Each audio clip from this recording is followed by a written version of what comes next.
You saving the tea. No, we're not giving the people the tea. What the hell is going on? Come on. Come on. You got to do Y'all it. really want to give, this is the juicy line. Yeah, you got to do it, man. Just spilling the tea to Lloyd. Hey, just to let y'all know, we're about to go live again. That he talked about his. We not live. Are we live again? Okay. We are live. Okay. When he said he got triggered in that moment, and so Enoch was explaining. So the tea is, Lloyd, is many moons ago. We used to be, and many moons ago. Okay. And we weren't that couple that had like the big falling out, and everybody knew it was. I give you that part offline, but it was a really smooth transition, and he has always been my best friend. But that day in rehearsal, he got to that line. So when I said to him, no, I'm gonna tell you how to fix it. Open the door. Okay, now go on the other side. Yeah. Listen, I can be rough, okay? And I don't mean like it got so real. We had been there before. And so when Enoch cracked, I sat there and I knew it was real, and I knew it. And he cracked, and then he cracked a little more. And then, it was clear to our director, Marguerite, that he needed to take a moment. So he went outside, and I'm sitting there, and part of me was like, what's going on? But I knew, because I was like, oh, we've totally been there. I can be rough. Mm-hmm. God has changed me and healed me and delivered me. But I went out in the hallway, and because I was debating, like, do I go out there or do I let him have this moment to himself? And everything in my guts go get him. So I went out in the hallway, and I looked at him, and I said, and it was just this simple. I said, it's that moment because I did that. He said, yeah. And then we had our whole little moment, and we just, like, for real, like, hugged and cried, and it was a healing moment for us personally when I said, I'm sorry. I know I did that. Like, I'm sorry. Yeah.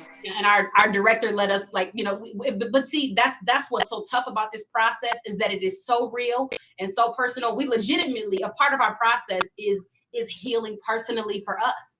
And so he and I took a 15-minute walk, because we tried to come back in and finish the work, and we couldn't, you know what I mean? Because that needed to be addressed. Just FYI, people are still trying to find us because we had to stop and restart. So just FYI, people are just started catching up again, because everybody has to go look for it again. It's fine.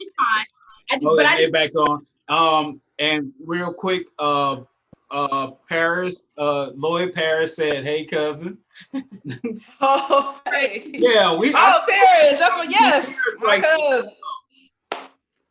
He was trying to make it down there to see it, but all this stuff happened.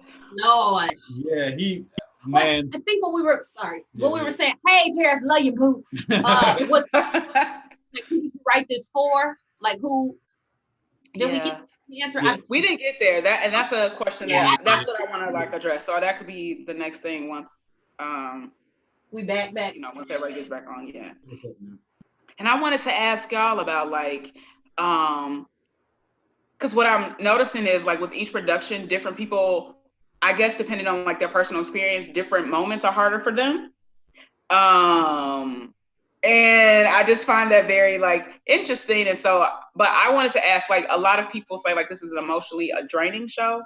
And I just wanted you all to talk about, like, how do you get through an emotionally draining show to not be depleted? So, like, what are the self-care things and stuff that you all do and all that? Well, yeah, the benefit of how you wrote it is a younger artist would focus so much on the twists and the turns that they will pour all of that energy into that part. Mm-hmm. This is a car turning on. This is a marathon, but it has to begin at the top, which is what I love how you wrote it. It has to be love at the beginning. It has to be joy. It has to be happiness. We have to breathe that life into the first part of it, so that when the other things come about, it's not that it's going to be draining anyway, but it's not going to be a task. It'll be true. Yeah. And I think that's the benefit of it. To be honest, me personally, like, Like our director went and got us a big old bottle of Crown Apple just cause. We were trying to. No, the real because we haven't had a full run yet. I don't know yet how. Yeah, that's true. Right. Especially the 2 show days, like. Oh yeah. You know. I will. Yeah. The day, I think it was the day of our last rehearsal, was when, because I was like, how? I kept asking. I was like, I'm gonna have to. Who knows Tiffany? I got to call Tiffany and figure out how Tiffany. Yeah. The day of our last rehearsal, we began to find, like, I don't have the words right now, but we began to find our stride. You know what I mean? Like, everything can't be this, and that's where the love that you wrote comes in. Even when people aren't always fighting because they hate each other. You're fighting because you love, and you know what I mean? Yeah. And we were just learning to fight in love. And with love, and we went, and everybody felt it. Like, our director kind of stopped. She stopped giving notes, and she just let us ride it out. We were like, oh, there it is. But I will say, the entire play. Well, I'll tell you the hardest part for me. Hey, Facebook Live, you're getting all in my business. The part have been in love. Yeah. I don't know what it's like to be chosen like that. Wow. I don't know what it is for somebody to say those things, and it's a person that's staying, not, you know what I mean, not out of love, emotion, but I don't know what that is. And I told Marguerite one day, I was like, this ring, all of this, like, I'm uncomfortable, and I don't know how to play this right now. Yeah. Like, okay, cool, play it however it feels right now, and we might find something, but that is actually the most vulnerable and the most uncomfortable part for me. And you also asked about self-care.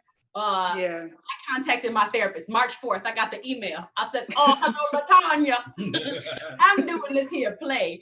But yeah, so I'm gonna talk to my therapist throughout this process. It's a beautiful it is so personal to me. It is in a good way, one huge trigger that is literally healing me. There is the part that is difficult for me is how confident Rashad is. Really? I am I'm confident in my art. I'm confident in myself as an artist and everything like that. But he stands, he's an alpha, but not in a rough way. Yeah. And I appreciate that because I love doing works that I learn about myself within the character. And so he has the ability to talk and say what's on his mind without fear of the rejection or upsetting somebody that I've always admired in the men that I look up to. So he had that ability. One of the lines when she asked him about the phone, and he says, I'm a grown man. Like, you don't get to tell me what I can and cannot do. And I know there's some people that are going to take them and be like, wait a minute, but I get what he's saying. It's not, it can be rude, but there is truth in, like, listen, don't, like, that you don't get to do that. And so I see both sides of that thing. And so there's something that I envy about that, and I aspire to continue. Even in my age now, I aspire. So that's difficult. How strong he is, that is difficult for me. I think we're thinking we're going to maybe show up. We have a clip from the beginning of the show that you did at the sneak peek that's got a little bit of, the two of you, and then the stuff about your daughter. So maybe we show a little clip. Are you ready to do that, Amy, if we do that? We don't know. Maybe she is. We don't know. So Amy. No. She says yes. Yes. Okay. Let's see if we can keep talking until it comes up, and then it'll come up. Trying to show his woman he appreciates. Oh my God! They know look like after all day. Now I know you lying. You come through the door down in them. See, that's the problem with the black woman. Seconds. How to appreciate the black man. And the problem with the black man, they don't do what they're asked to do until either A, they did something wrong, or B, want something. Which motivated you? I don't have to put up with this emotional abuse. I know my worth. Clean your own Ooh, damn house. you ain't cleaning anyway, fool. Been here all day. Then the moment I come home, you want to miraculously clean. I'm getting tired of you two taskmasters bossing me around. Two? Yes, two. Munch thinks she a mini you. Mm-hmm. The other day, I come home from a shift at the firehouse. Mind you, I'm dog tired. Only thing I'm thinking about is the bed. I take off my coat, set my bag down, head to my room when I feel a tap. A tap? Yeah. She pointed to my wrist talking about some, Pop, where your bracelet? I said, it's on my dresser.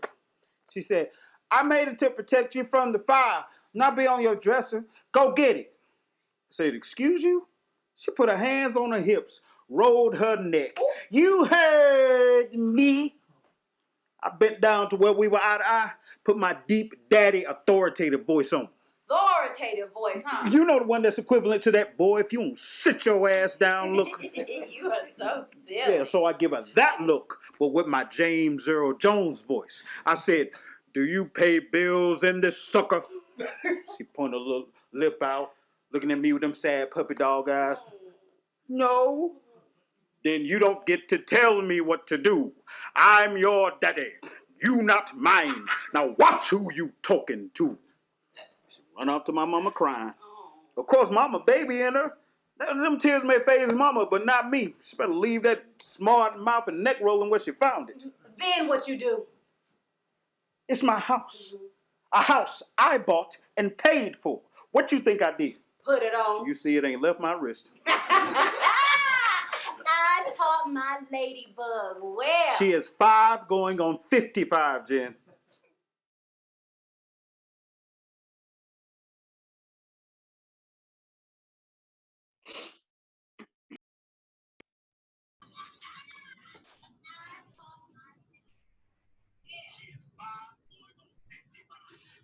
Cool.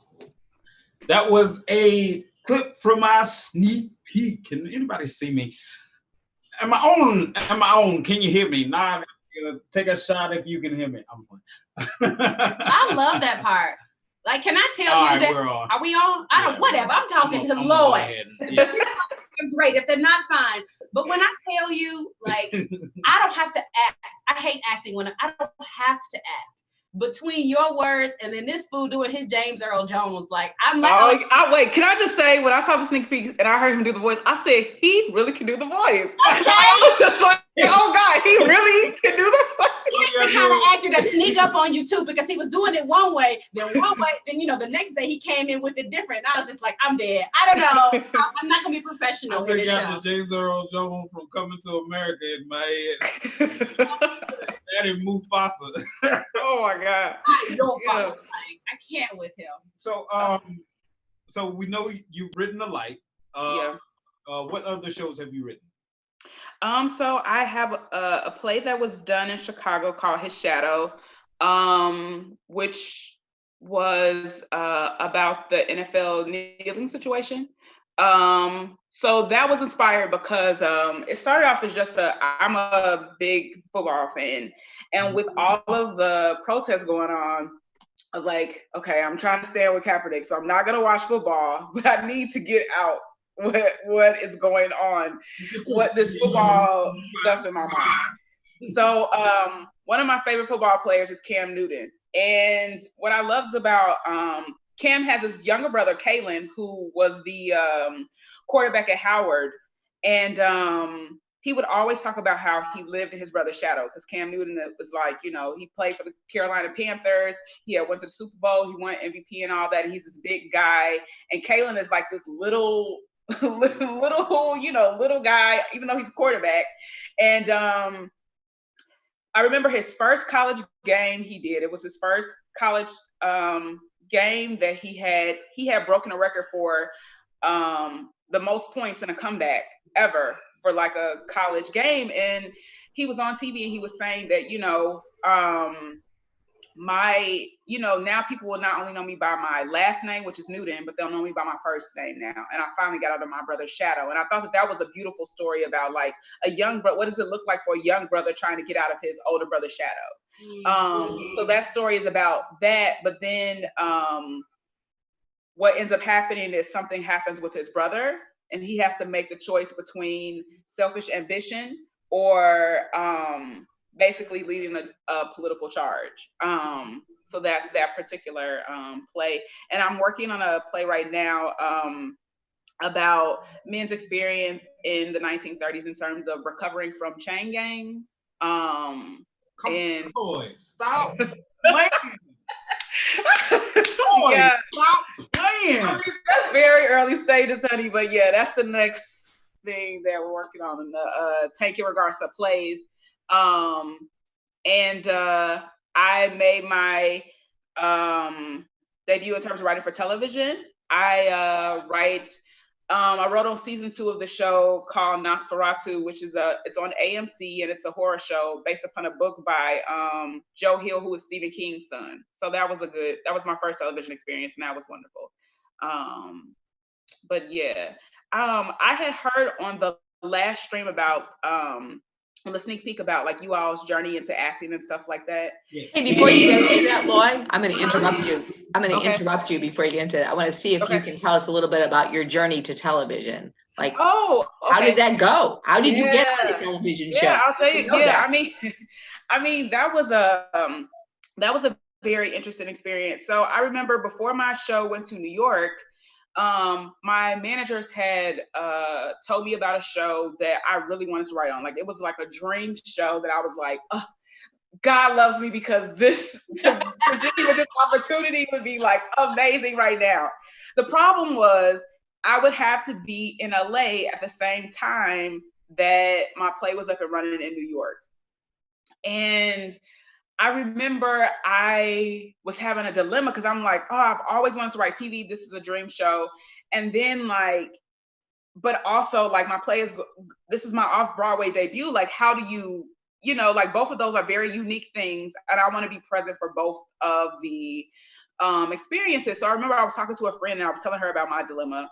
And she said, do you feel like God is telling you that this is what you need to do right now? And I was like, I don't know. I'm trying to figure it out. And she was like, well, did you pray about it? And I was like, no, I was just so excited. She said, first you need to pray about it. And then she said, you need to consider whether or not you are so gung-ho on the television opportunity because you feel like you can't get anything better.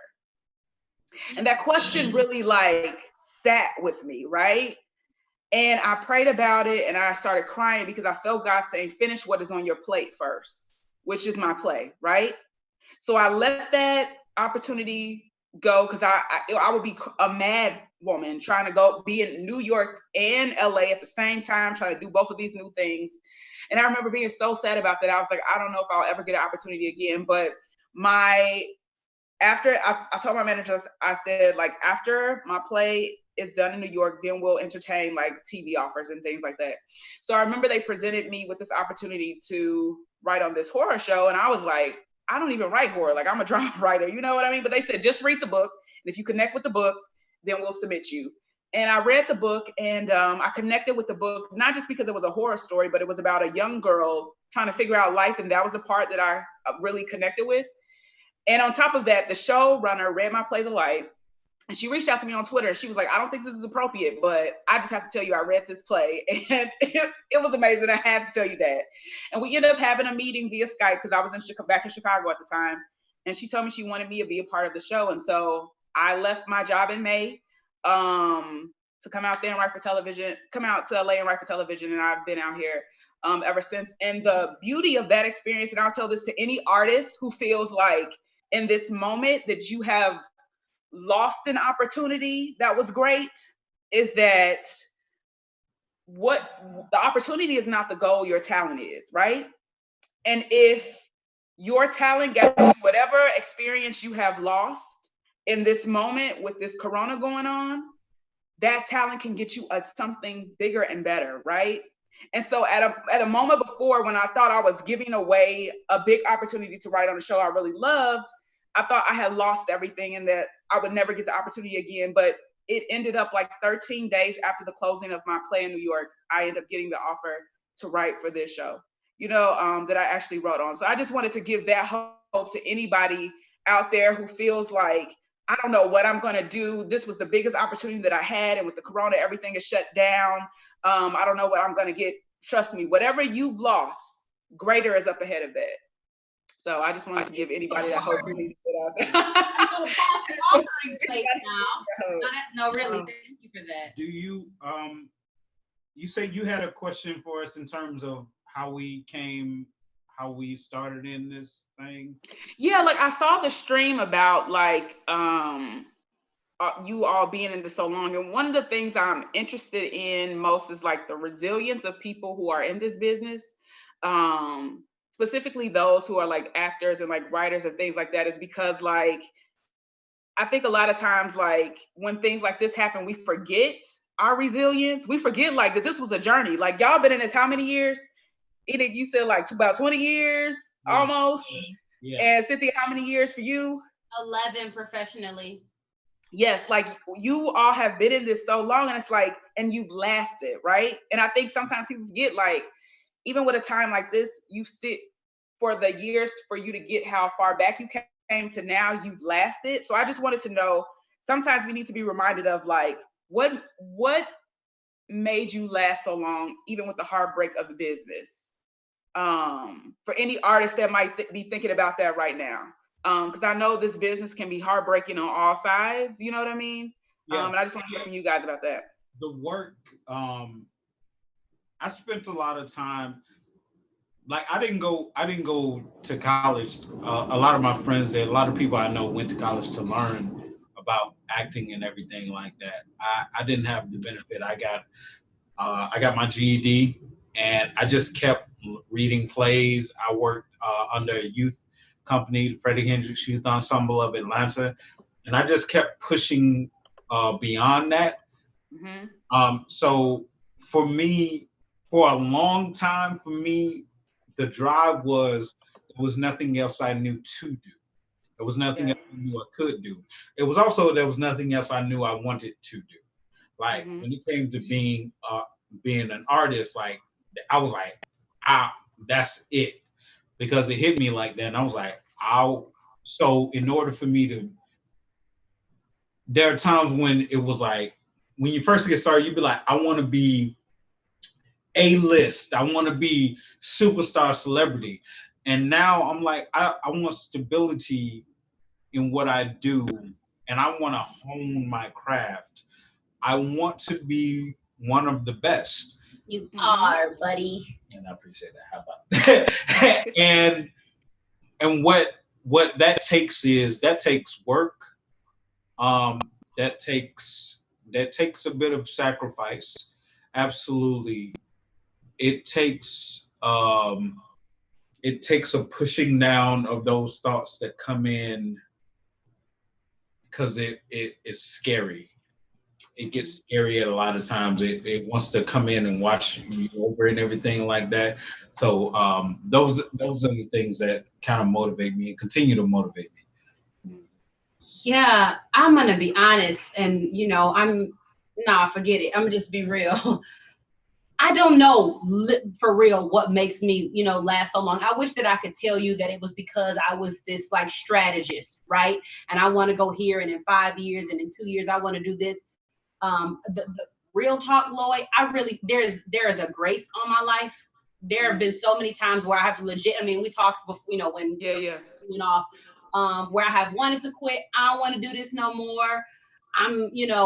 It ain't enough money. It ain't this. I want to go travel with my friends. And every time, every time I want to be done and I want to do something else, something just kind of comes up. And my life is kind of buoyed in this way by grace. Mm-hmm. You know what I mean? Yeah. And so I can't say that it's my wit or some master plan or some blueprint that I've had. I will say that if the question is, how have I lasted so long? Simply put, it's just been grace. Yeah. And I just say yes. and I follow it. Hey, you guys, we think we're gonna try to do one more clip to show, and there's a fun one where you guys are talking about your relationship. So I thought that might be fun to see that. You guys want to see a clip one more time? Okay, great. Briefly. Okay, you guys get a little snack, little drink break, and off we go. Okay, and we'll come back for the final bit after that. Okay. Text us to say what now? Ain't no gift to. Where's my gift to, woman? It's hidden somewhere in this house, and it's gonna stay hidden until I see my gift. Give me 20 minutes. It's at the Dollar Tree. Oh, you know what?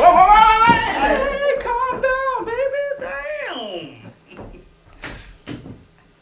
Do you remember how we met? Ooh, boy, do I remember. I'm just standing outside the school, minding my own business, tending to my daughter.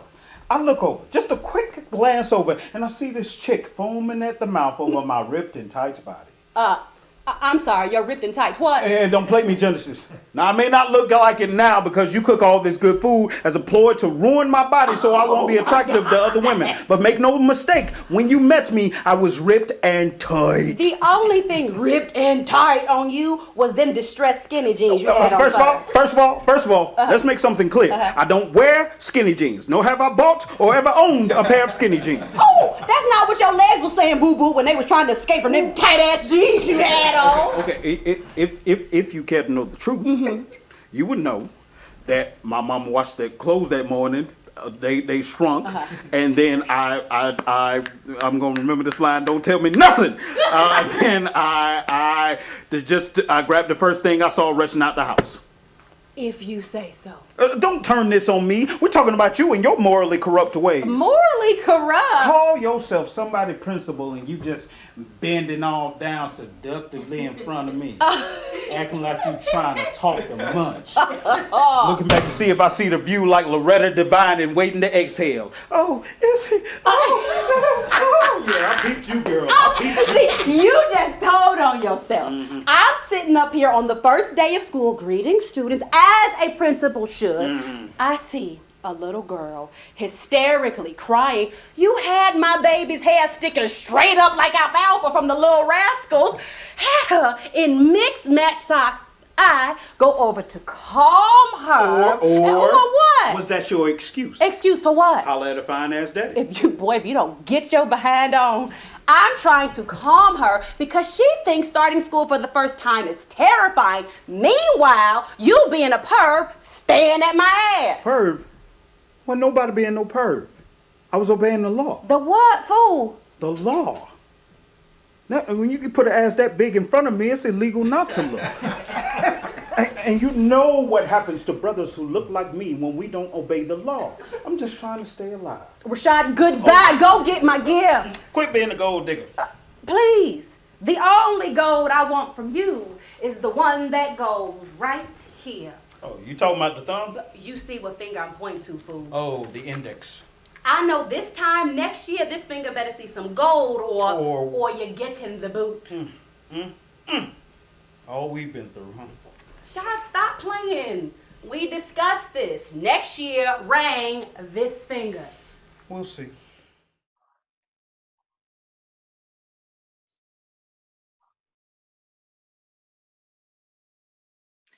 We are in our final round here of what we're going to do. We're going to talk a little bit more with Cynthia and Enoch. I'm going to take a moment to say that although Horizon cannot open our doors right now, we're going to be more of these kind of events that we're going to be doing. Our next one that we just decided today is going to be called Cooking with Lala. Lala Cochran is going to cook and talk to artists, and we're going to do that once a week for about the next 4 weeks. And you can look for we'll be doing some play readings starting in about a week or so. So look for that for our online content while we can't meet you in person.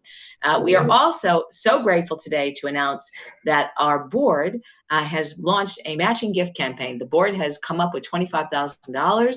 We're trying to match that fund to raise money for Horizon so we can keep our organization going so that when the doors can open, we can open right away and get that going up with shows, because I know everybody's going to be dying to get out of the house once we actually can.